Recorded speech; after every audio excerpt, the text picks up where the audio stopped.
One of the things, I think it was Steven Tyler, has described you as a chameleon. And, I was thinking of the word like a zelig, somebody that can kind of fit into almost any atmosphere and kind of thrive. Why do you think you have that ability? Is it something that you've had since birth or something you've developed just to be able to survive? How would you say you become the chameleon / zelig that you are?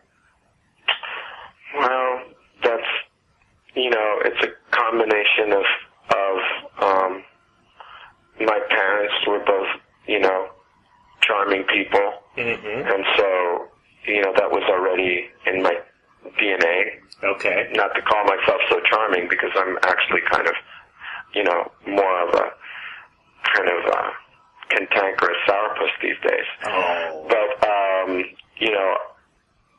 I think that, it was,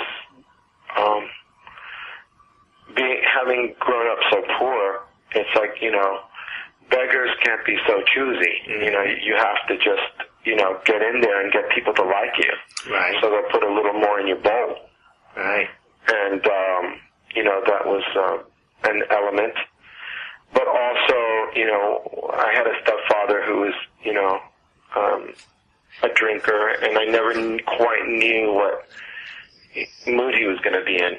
So I would always have to adapt myself to whatever the conditions were instantly. Mm. So I think that kind of, I think that's called being an enabler or something. Mm-hmm. But, in Al-Anon.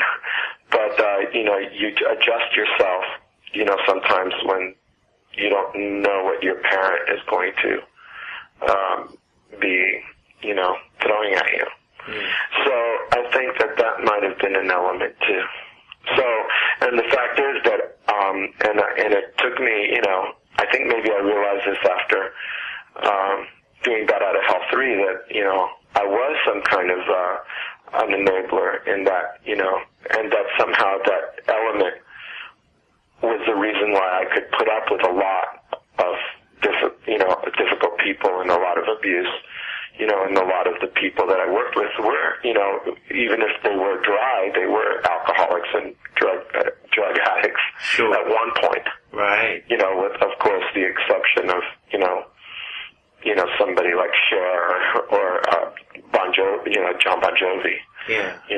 Those people, were always focused on their careers. That was their high. But, a lot of people struggle with it, and so then I was the perfect person to kind of move in to that scenario. And so I hadn't really realized that, it took me a long time. I think a friend of mine took me to an Al-Anon meeting, and I started hearing these stories, and I said, oh my God, that's me. Really? And so it has served me, but, it has been painful. Mm. Sure. Going through the ups and downs of some of these crazy people I worked with.